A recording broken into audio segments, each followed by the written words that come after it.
पर्यावरण क्या है? पर्यावरण में वह सब कुछ शामिल है जो हमारे आसपास है, जिसमें प्राकृतिक दुनिया और निर्मित पर्यावरण दोनों शामिल हैं। ये जीवित और निर्जीव चीजों की एक जटिल प्रणाली है जो एक दूसरे से बातचीत करती है और एक दूसरे को प्रभावित करती है और मानव जीवन को भी प्रभावित करती है। पर्यावरण में हवा, पानी, जमीन, पौधे, जानवर और यहाँ तक कि इमारतें और बुनियादी ढांचे जैसी मानव निर्मित संरचनाएं भी शामिल हैं। वे परिस्थितियां जिनमें आप रहते हैं, काम करते हैं, आदि।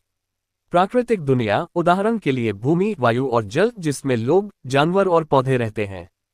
पर्यावरण, हवा, पानी और जमीन जिसमें या जिस पर लोग, जानवर और पौधे रहते हैं, रहना।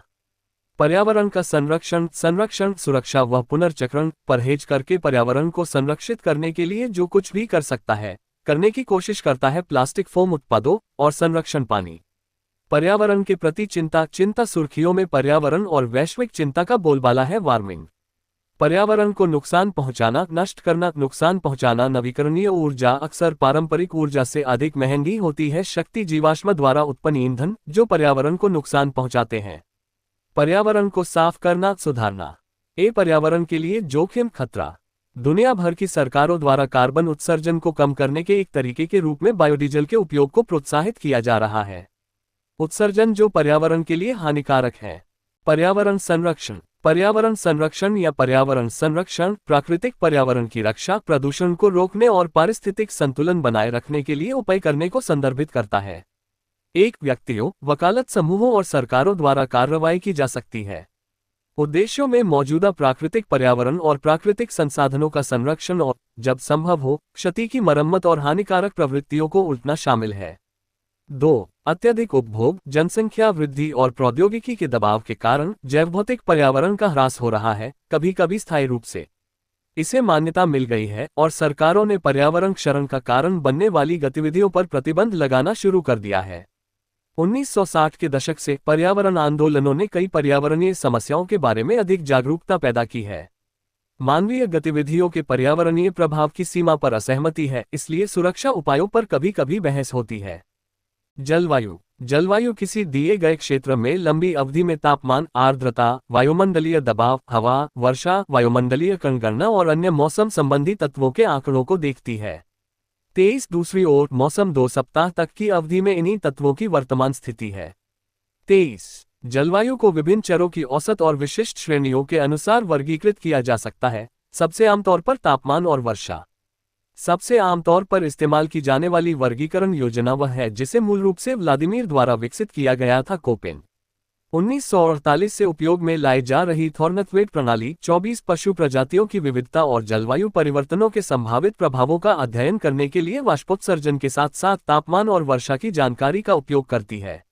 प्राकृतिक पर्यावरण का संरक्षण। पर्यावरण संरक्षण प्राकृतिक पर्यावरण की सुरक्षा और प्रबंधन का अभ्यास है ताकि भविष्य की पीढ़ियों के लिए इसकी स्थिरता सुनिश्चित की जा सके। इसमें जैव विविधता को संरक्षित करना, प्रदूषण को कम करना और प्राकृतिक संसाधनों के सतत उपयोग को बढ़ावा देना शामिल है। संक्षेप में, यह पारिस्थितिकी तंत्र और संसाधनों की सुरक्षा करके मनुष्यों और ग्रह दोनों की दीर्घकालिक भलाई सुनिश्चित करने के बारे में है। पर्यावरण संरक्षण में क्या क्या शामिल है, इस पर अधिक विस्तृत जानकारी यहाँ दी गई है। जैव विविधता का संरक्षण। इसमें पृथ्वी पर जीवन की विविधता को संरक्षित करना शामिल है, जिसमें पौधे और पशु प्रजातियां और उनकी आनुवंशिक विविधता शामिल है। पारिस्थितिकी तंत्र संरक्षण प्रयास पारिस्थितिक तंत्र के स्वास्थ्य और अखंडता को बनाए रखने पर केंद्रित होते हैं, जो जीवित जीवों और उनके भौतिक पर्यावरण के परस्पर जुड़े समुदाय हैं। टिकाऊ संसाधन उपयोग। इसका अर्थ है प्राकृतिक संसाधनों का जिम्मेदारी से उपयोग करना तथा ये सुनिश्चित करना कि उनका पुनः उपयोग या प्रतिस्थापन ऐसी दर पर हो जिससे उनका क्षय हुए बिना उनका निरंतर उपयोग किया जा सके। प्रदूषण में कमी। संरक्षण में मानव स्वास्थ्य और पर्यावरण की रक्षा के लिए वायु, जल और मिट्टी में प्रदूषण को न्यूनतम करना शामिल है। आवास पुनर्स्थापन। संरक्षण प्रयासों में क्षीण हो चुके आवासों को बहाल करना, उनकी गुणवत्ता में सुधार करना और जैव विविधता को बढ़ावा देना शामिल हो सकता है। जलवायु परिवर्तन शमन। जलवायु परिवर्तन से निपटना पर्यावरण संरक्षण का एक प्रमुख पहलू है, क्योंकि इसमें ग्रीनहाउस गैस उत्सर्जन को कम करना और बदलती जलवायु के प्रभावों के अनुकूल होना शामिल है। संसाधन दक्षता। संरक्षण से जल और ऊर्जा जैसे संसाधनों के कुशल उपयोग को बढ़ावा मिलता है, जिससे अपशिष्ट को न्यूनतम किया जा सके और पर्यावरणीय प्रभाव को कम किया जा सके। प्रकृति संरक्षण। प्रकृति संरक्षण नैतिक दर्शन और संरक्षण आंदोलन है जो प्रजातियों को विलुप्त होने से बचाने, आवासों को बनाए रखने और बहाल करने, पारिस्थितिकी तंत्र सेवाओं को बढ़ाने और जैविक विविधता की रक्षा करने पर केंद्रित है। मूल्यों की एक श्रृंखला संरक्षण का आधार है, जिसे बायोसेंट्रिज्म, मानव विज्ञान, पारिस्थितिकवाद और संवेदनशीलता द्वारा निर्देशित किया जा सकता है। वन पर्यावरणीय विचारधाराएं जो पारिस्थितिक प्रथाओं और पहचानों को सूचित करती हैं। हाल ही में साक्ष्य आधारित संरक्षण की दिशा में एक आंदोलन हुआ है जो संरक्षण प्रयासों की प्रभावशीलता में सुधार के लिए वैज्ञानिक साक्ष्य के अधिक उपयोग का आह्वान करता है। 2018 तक 15% भूमि और 7.3% महासागर संरक्षित थे। कई पर्यावरणविदों ने 2030 तक 30% भूमि और समुद्री क्षेत्र की रक्षा करने का लक्ष्य रखा है। 3, 4, 5, 6 जलवायु प्रभाव और अनुकूलन पर 2022 आईपीसीसी रिपोर्ट पृथ्वी की भूमि, मीठे पानी और महासागर क्षेत्रों के 30% से 50% को संरक्षित करने की आवश्यकता को रेखांकित करती है, जो जैव विविधता पर संयुक्त राष्ट्र के सम्मेलन के 30% लक्ष्य को प्रतिध्वनित करती है। 7. पानी की गुणवत्ता। जल गुणवत्ता कानून मानव स्वास्थ्य और पर्यावरण के लिए जल संसाधनों की सुरक्षा को नियंत्रित करते हैं। जल गुणवत्ता कानून जल गुणवत्ता को नियंत्रित करने वाले कानूनी मानक या आवश्यकताएं हैं, अर्थात पानी की कुछ विनियमित मात्रा में जल प्रदूषकों की सांद्रता।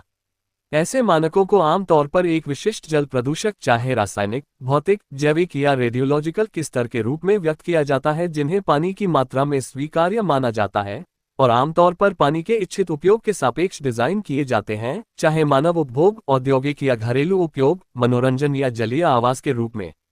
इसके अतिरिक्त ये कानून जल संसाधनों की रासायनिक, भौतिक, रेडियोलॉजिकल और जैविक विशेषताओं के परिवर्तन पर नियम प्रदान करते हैं।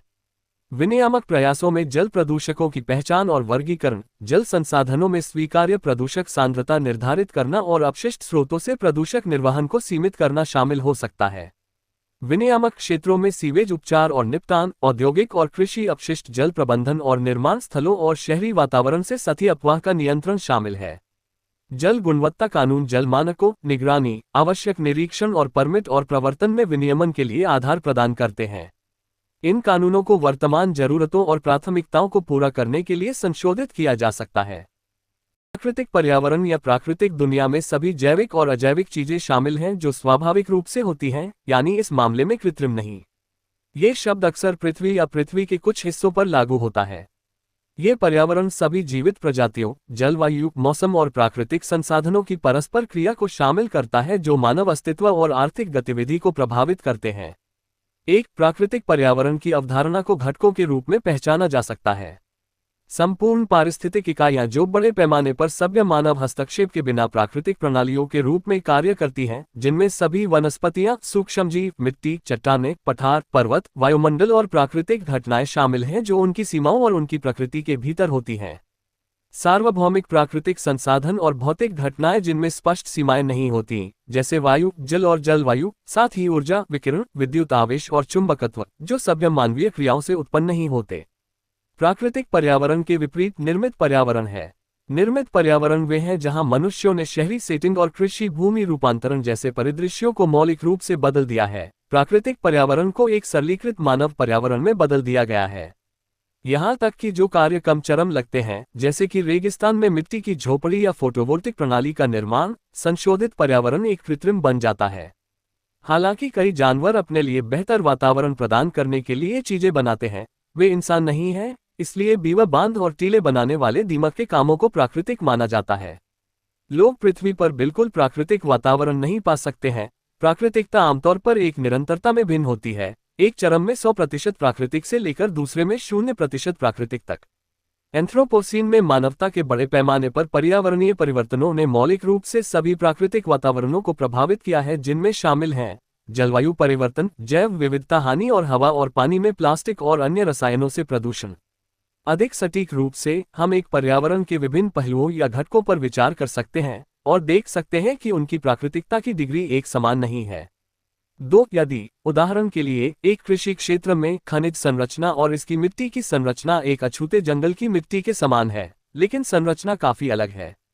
संगठन। पृथ्वी विज्ञान आमतौर पर 4 क्षेत्रों को पहचानता है: स्थलमंडल, जलमंडल, वायुमंडल और जीवमंडल। 3 क्रमशः चट्टानों, पानी, हवा और जीवन के संवाददाता के रूप में। कुछ वैज्ञानिक पृथ्वी के गोले के हिस्से के रूप में, क्रायोस्फीयर बर्फ के अनुरूप को जलमंडल के एक अलग हिस्से के रूप में, साथ ही पेडोस्फीयर मिट्टी के अनुरूप को एक सक्रिय और अंतःमिश्रित क्षेत्र के रूप में शामिल करते हैं। पृथ्वी विज्ञान, जिसे भूविज्ञान, भौगोलिक विज्ञान या पृथ्वी विज्ञान के रूप में भी जाना जाता है, ग्रह पृथ्वी से संबंधित विज्ञानों के लिए एक व्यापक शब्द है। पृथ्वी विज्ञान में 4 प्रमुख विषय हैं, अर्थात भूगोल, भूविज्ञान, भूभौतिकी और भूगणित। ये प्रमुख विषय पृथ्वी के प्रमुख क्षेत्रों या क्षेत्रों की गुणात्मक और मात्रात्मक समझ बनाने के लिए भौतिकी, रसायन विज्ञान, जीव विज्ञान, कालक्रम और गणित का उपयोग करते हैं। मौसम किसी निश्चित समय में किसी निश्चित वायुमंडलीय क्षेत्र में होने वाली सभी घटनाओं का एक समूह है। 26 अधिकांश मौसम संबंधी घटनाएं क्षोभमंडल में होती हैं, 28 जो समताप मंडल के ठीक नीचे है। मौसम का मतलब आमतौर पर दिन प्रतिदिन के तापमान और वर्षा की गतिविधि से है, जबकि जलवायु लंबी अवधि में औसत वायुमंडलीय स्थितियों के लिए शब्द है। 29 जब बिना किसी योग्यता के उपयोग किया जाता है तो मौसम को पृथ्वी का मौसम समझा जाता है। मौसम एक स्थान से दूसरे स्थान के बीच घनत्व, तापमान और नमी के अंतर के कारण होता है। ये अंतर किसी विशेष स्थान पर सूर्य के कोण के कारण हो सकते हैं, जो उष्णकटिबंधीय से अक्षांश के अनुसार भिन्न होता है। ध्रुवीय और उष्णकटिबंधीय हवा के बीच तीव्र तापमान का अंतर जेट स्ट्रीम को जन्म देता है। मध्य अक्षांशों में मौसम प्रणाली, जैसे कि अतिरिक्त उष्णकटिबंधीय चक्रवात, जेट स्ट्रीम प्रवाह की अस्थिरता के कारण होते हैं। क्योंकि पृथ्वी की धुरी अपने कक्षीय तल के सापेक्ष झुकी हुई है, इसलिए वर्ष के अलग अलग समय पर सूर्य की रोशनी अलग अलग कोनों पर पड़ती है। पृथ्वी की सतह पर तापमान आमतौर पर सालाना जोड़ या घटाव 40 डिग्री सेल्सियस 100 डिग्री फ़ारेनहाइट से -40 डिग्री फ़ारेनहाइट के बीच रहता है। हजारों वर्षों से पृथ्वी की कक्षा में परिवर्तनों ने पृथ्वी द्वारा प्राप्त सौर ऊर्जा की मात्रा और वितरण को प्रभावित किया है। सतह के तापमान में अंतर के कारण दबाव में अंतर होता है। संपीड़न ताप में अंतर के कारण उच्च ऊंचाई वाले स्थान कम ऊंचाई वाले स्थानों की तुलना में ठंडे होते हैं। मौसम का पूर्वानुमान भविष्य के समय और किसी दिए गए स्थान के लिए वायुमंडल की स्थिति का पूर्वानुमान लगाने के लिए विज्ञान और प्रौद्योगिकी का अनुप्रयोग है। वायुमंडल एक अव्यवस्थित प्रणाली है और प्रणाली के एक हिस्से में छोटे बदलाव पूरे सिस्टम पर बड़े प्रभाव डाल सकते हैं। मौसम को नियंत्रित करने के मानवीय प्रयास पूरे मानव इतिहास में हुए हैं, और इस बात के प्रमाण है कि कृषि और उद्योग जैसी सभ्य मानवीय गतिविधियों ने अनजाने में मौसम के पैटर्न को संशोधित किया है। वायु गुणवत्ता कानून वायुमंडल में वायु प्रदूषकों के उत्सर्जन को नियंत्रित करते हैं। वायु गुणवत्ता कानूनों का एक विशेष उपसमूह वायु प्रदूषकों के उत्सर्जन को नियंत्रित करता है। इमारतों के अंदर हवा की गुणवत्ता। वायु गुणवत्ता कानून अक्सर वायुजनित प्रदूषक सांद्रता को सीमित या समाप्त करके मानव स्वास्थ्य की रक्षा के लिए विशेष रूप से डिजाइन किए जाते हैं। अन्य पहल व्यापक पारिस्थितिक समस्याओं को संबोधित करने के लिए डिजाइन की गई हैं, जैसे कि ओजोन परत को प्रभावित करने वाले रसायनों पर सीमाएं और अम्लीय वर्षा या जलवायु परिवर्तन को संबोधित करने के लिए उत्सर्जन व्यापार कार्यक्रम। विनियामक प्रयासों में वायु प्रदूषकों की पहचान और वर्गीकरण, स्वीकार्य उत्सर्जन स्तरों पर सीमाएं निर्धारित करना और आवश्यक या उचित शमन तकनीकों को निर्धारित करना शामिल है। वायु गुणवत्ता सूचकांक AQI का उपयोग हवा में मौजूद दूषित पदार्थों की पहचान करने के लिए किया जाता है जो सार्वजनिक स्वास्थ्य को प्रभावित कर सकते हैं। 5 वे प्रमुख 6 प्रदूषकों के प्रदूषकों और उच्च स्तरों के बीच परीक्षण करते हैं, जिनमें nitrogen dioxide, ozone, carbon monoxide और सल्फर डाइऑक्साइड शामिल हैं। 6 वायु की गुणवत्ता पर प्रभाव इस बात को दर्शाते हैं कि कौन से प्रदूषक सांस लेने के लिए पर्याप्त सुरक्षित हैं। प्रदूषकों के उच्च स्तर मौसमी परिवर्तनों के आधार पर भिन्न हो सकते हैं और हवा की गुणवत्ता के साथ समस्या पैदा करने की अधिक संभावना है। 5 खतरनाक प्रदूषकों के संपर्क में आने से समय के साथ स्वास्थ्य पर प्रतिकूल प्रभाव पड़ सकता है और समय के साथ जनसंख्या में गिरावट का संभावित खतरा हो सकता है। जंगल को आमतौर पर पृथ्वी पर एक प्राकृतिक वातावरण के रूप में परिभाषित किया जाता है जिसे मानव गतिविधि द्वारा महत्वपूर्ण रूप से संशोधित नहीं किया गया है। वाइल्ड फाउंडेशन जंगल को परिभाषित करते हुए अधिक विस्तार से बताता है, हमारे ग्रह पर बचे हुए सबसे अछूते जंगली प्राकृतिक क्षेत्र वे अंतिम वास्तविक जंगली स्थान जिन्हें मनुष्य नियंत्रित नहीं करते हैं और जिन्हें सड़कों, पाइपलाइनों या अन्य औद्योगिक बुनियादी ढांचे के साथ विकसित नहीं किया गया है। 37 जंगल के क्षेत्र और संरक्षित पार्क कुछ प्रजातियों के अस्तित्व, पारिस्थितिक अध्ययन, संरक्षण, एकांत और मनोरंजन के लिए महत्वपूर्ण माने जाते हैं। सांस्कृतिक, आध्यात्मिक, नैतिक और सौंदर्य कारणों से जंगल का बहुत महत्व है। कुछ प्रकृति लेखकों का मानना है कि जंगल के क्षेत्र मानव आत्मा और रचनात्मकता के लिए महत्वपूर्ण है। 38 शब्द जंगल जंगलीपन की धारणा से निकला है, दूसरे शब्दों में वह जो मनुष्यों द्वारा नियंत्रित नहीं किया जा सकता। शब्द की व्युत्पत्ति पुरानी अंग्रेजी से हुई है वाइल्डेओरनेस, जो बदले में वाइल्डेओर से निकला है, जिसका अर्थ है जंगली जानवर, जंगली जोड़ DOR इक्वल्स जानवर, हिरन। 39 इस दृष्टिकोण से ये किसी स्थान का जंगलीपन है जो इसे जंगल बनाता है। लोगों की मात्र उपस्थिति या गतिविधि किसी क्षेत्र को जंगल होने से अयोग्य नहीं ठहराती है। कई पारिस्थितिकी तंत्र जो लोगों की गतिविधियों से आबाद या प्रभावित हैं, उन्हें अभी भी जंगली माना जा सकता है। जंगल को देखने के इस तरीके में वे क्षेत्र शामिल हैं जिनके भीतर प्राकृतिक प्रक्रियाएं बहुत अधिक मानवीय हस्तक्षेप के बिना संचालित होती हैं। वन्यजीवों में सभी गैर पालतू पौधे, जानवर और अन्य जीव शामिल हैं। मानव लाभ के लिए जंगली पौधों और जानवरों की प्रजातियों को पालतू बनाना पूरे ग्रह पर कई बार हुआ है और इसका पर्यावरण पर सकारात्मक और नकारात्मक दोनों तरह से बड़ा प्रभाव पड़ा है। वन्यजीव सभी पारिस्थितिकी प्रणालियों में पाए जा सकते हैं। रेगिस्तान, वर्षा वन, मैदान और अन्य क्षेत्र जिनमें सबसे विकसित शहरी स्थल शामिल हैं, सभी में वन्यजीवों के अलग अलग रूप हैं। जबकि लोकप्रिय संस्कृति में ये शब्द आमतौर पर उन जानवरों को संदर्भित करता है जो सभ्य मानव कारकों से अछूते हैं। अधिकांश वैज्ञानिक इस बात से सहमत हैं कि दुनिया भर में वन्यजीव अब मानव गतिविधियों से प्रभावित हैं। पृथ्वी पर जल, अधिकांश जल विभिन्न प्रकार के प्राकृतिक जल निकायों में पाया जाता है। महासागर, महासागर खारे पानी का एक प्रमुख निकाय और जलमंडल का एक घटक है। पृथ्वी की सतह का लगभग 71% भाग, लगभग 362 मिलियन वर्ग किलोमीटर का क्षेत्र महासागर से ढका है। पानी का एक सतत निकाय जो आमतौर पर कई प्रमुख महासागरों और छोटे समुद्रों में विभाजित है। इस क्षेत्र का आधे से अधिक हिस्सा 3000 मीटर 9800 फीट से अधिक गहरा है।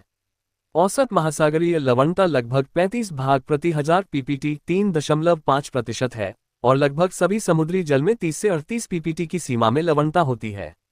हालांकि आमतौर पर कई अलग अलग महासागरों के रूप में पहचाने जाते हैं, ये पानी एक वैश्विक परस्पर जुड़े हुए खारे पानी का निकाय बनाते हैं जिसे अक्सर विश्व महासागर या वैश्विक महासागर कहा जाता है। प्रमुख महासागरीय विभाजनों को आंशिक रूप से महाद्वीपों, विभिन्न द्वीप समूहों और अन्य मानदंडों के आधार पर परिभाषित किया जाता है। ये विभाजन हैं आकार के अवरोही क्रम में प्रशांत महासागर, अटलांटिक महासागर, हिंद महासागर, दक्षिणी महासागर और आर्कटिक महासागर। नदियों, नदी एक प्राकृतिक जलमार्ग है, साथ आमतौर पर मीठे पानी की, जो किसी महासागर, झील, समुद्र या किसी अन्य नदी की ओर बहती है। कुछ नदियां बस जमीन में बह जाती हैं और पानी के किसी अन्य निकाय तक पहुंचे बिना पूरी तरह सूख जाती हैं। नदी में पानी आमतौर पर एक चैनल में होता है जो किनारों के बीच एक धारा तल से बना होता है। बड़ी नदियों में अक्सर चैनल के ऊपर से पानी के आकार से बना एक व्यापक बाढ़ का मैदान भी होता है। नदी चैनल के आकार के संबंध में बाढ़ के मैदान बहुत चौड़े हो सकते हैं। नदियां जल विज्ञान चक्र का एक हिस्सा हैं। नदी के भीतर पानी आमतौर पर सतही अपवाह, भूजल पुनर्भरण, झरनों और ग्लेशियरों और स्नोपैक में संग्रहित पानी की रिहाई के माध्यम से वर्षा से एकत्र किया जाता है। छोटी नदियों को कई अन्य नामों से भी पुकारा जा सकता है, जिनमें स्ट्रीम, क्रीक और ब्रुक शामिल हैं। उनकी धारा एक बिस्तर और स्ट्रीम बैंकों के भीतर सीमित होती है। धाराएं खंडित आवासों को जोड़ने और इस प्रकार जैव विविधता को संरक्षित करने में एक महत्वपूर्ण गलियारे की भूमिका निभाती हैं। सामान्य तौर पर धाराओं और जलमार्गों के अध्ययन को सतही जल विज्ञान के रूप में जाना जाता है। 8. झील, अर्जेंटीना के न्यूक्वेन प्रांत में ग्लेशियल उत्पत्ति की लाकार झील। झील लैटिन लेकस से एक भूभाग विशेषता है, पानी का एक निकाय जो बेसिन के तल पर स्थानीयकृत होता है। पानी के एक निकाय को झील माना जाता है जब वह अंतर्देशीय होता है, महासागर का हिस्सा नहीं होता है और तालाब से बड़ा और गहरा होता है। 9-10 पृथ्वी पर प्राकृतिक झीलें आमतौर पर पहाड़ी क्षेत्रों, दरार क्षेत्रों और हाल ही में हिमनदी वाले क्षेत्रों में पाई जाती हैं। अन्य झीलें एंडोरेक बेसिन में या परिपक्व नदियों के मार्गों के किनारे पाई जाती हैं। दुनिया के कुछ हिस्सों में पिछले हिमयुग से बचे हुए अव्यवस्थित जल निकासी पैटर्न के कारण कई झीलें हैं। सभी झीलें भूगर्भिक समय के पैमाने पर अस्थायी होती हैं क्योंकि वे धीरे धीरे तलछट से भर जाती हैं या उन्हें रखने वाले बेसिन से बाहर निकल जाती हैं। तालाब खड़े पानी का एक निकाय है जो प्राकृतिक या मानव निर्मित हो सकता है, जो आमतौर पर झील से छोटा होता है। मानव निर्मित जल निकायों की एक विस्तृत विविधता को तालाबों के रूप में वर्गीकृत किया जाता है, जिसमें सौंदर्य अलंकरण के लिए डिजाइन किए गए जल उद्यान, वाणिज्यिक मछली प्रजनन के लिए डिजाइन किए गए मछली तालाब और तापीय ऊर्जा को संग्रहित करने के लिए डिजाइन किए गए सौर तालाब शामिल हैं। तालाबों और झीलों को उनकी वर्तमान गति से धाराओं से अलग किया जाता है। जबकि धाराओं में धाराओं को आसानी से देखा जा सकता है, तालाबों और झीलों में तापीय रूप से संचालित सूक्ष्म धाराएं और मध्यम हवा से चलने वाली धाराएं होती हैं। ये विशेषताएं एक तालाब को कई अन्य जलीय भूभाग विशेषताओं, जैसे कि स्ट्रीम पूल और ज्वार पूल से अलग करती हैं। पर्यावरण संगठनों की सूची। पर्यावरण संगठन संरक्षण या पर्यावरण आंदोलनों से निकला एक संगठन है जो पर्यावरण को दुरुपयोग या गिरावट से बचाने, उसका विश्लेषण करने या निगरानी करने का प्रयास करता है मानव बलों से। इस अर्थ में पर्यावरण का तात्पर्य जैव भौतिक पर्यावरण या प्राकृतिक पर्यावरण से हो सकता है। संगठन एक चैरिटी, एक ट्रस्ट, एक गैर सरकारी संगठन, एक सरकारी संगठन या एक अंतर सरकारी संगठन हो सकता है। पर्यावरण संगठन वैश्विक, राष्ट्रीय, क्षेत्रीय या स्थानीय हो सकते हैं। कुछ पर्यावरणीय मुद्दे जिन पर पर्यावरण संगठन ध्यान केंद्रित करते हैं उनमें प्रदूषण, प्लास्टिक प्रदूषण, अपशिष्ट, संसाधन की कमी, मानव जनसंख्या वृद्धि और जलवायु परिवर्तन शामिल हैं। सरकारी एजेंसियां। भारत गैर परंपरागत ऊर्जा और ग्रामीण प्रौद्योगिकी agency ANERT, Bombay natural history society BNHS, विज्ञान एवं पर्यावरण केंद्र CAC। संरक्षण। पर्यावरण संरक्षण समूह, पर्यावरणविद फाउंडेशन ऑफ इंडिया, पत्ता बैंक, पसुमाई थायागाम TNPT, पुवुलागिन ननबर्गल, प्रज्ञा इंडिया, ऊर्जा और संसाधन संस्थान, विंध्य पारिस्थितिकी और प्राकृतिक इतिहास फाउंडेशन।